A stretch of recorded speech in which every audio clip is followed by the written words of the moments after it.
Mhm. Katerina. Hi, Katerina, you, Teresa. from what I understand, you were born in Philadelphia, about 2 hours away from where I am right now.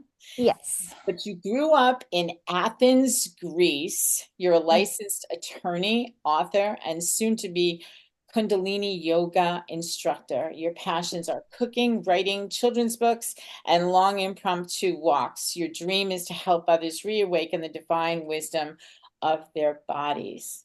And Yes. welcome Thank you. Thank here. you. I'm excited about your upcoming children's books. It's very interesting. People will love it. I'm not going to give away anything. No spoilers. Your story here is called A Dragonfly Gave Me Hope. And you want to talk a little bit about this? This really, I kept going back to this story because this is something that, uh, for whatever reason, we have all experienced at one time or another, but we just never paid attention to it. So you want to talk a little bit about this? Sure. So, this is a little something that happened this year, actually. It was a difficult time for me. I was feeling sort of isolated and not quite sure what decisions to make. And part of the way that I relate to God is through things that I observe during the day, whether that be through people or just random things that sort of feel like they want to catch my attention. And one day I opened my door, my front door, and I saw a dragonfly bumping up against the ceiling, which was glass, as if trying to escape it without realizing that she had the entire open air to go any other direction. And I thought, oh my God, I am relating to this dragonfly so much right now.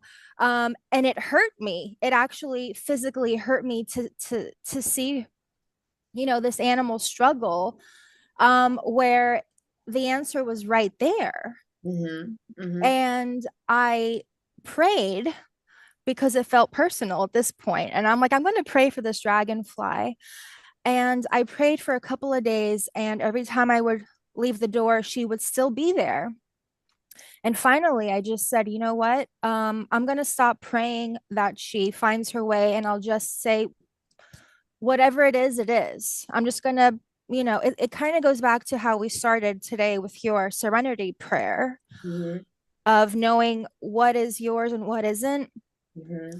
And as soon as I did that, as soon as I let it go, what do you know? I opened the door on the third day, which is, also very Significant in itself, symbolic. yes, indeed. And she was gone. And she was gone. Yeah. So that was very powerful for me. And also, Mark said something earlier about how if we're coming from a place of fear or hope.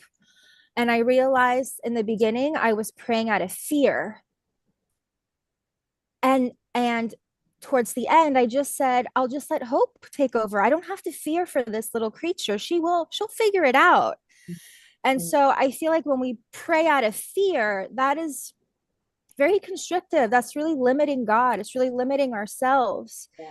So yeah, that really that And really moved you know me. what I love about this story, Katerina? And one of the things that I really love about this story is whether we're talking about a dragonfly or whether we're talking about somebody that we love, the message is the same. So thank you for Yes. bringing it. Thank Thank you you for so bringing it. much. You're so Thank you. welcome. You're so welcome.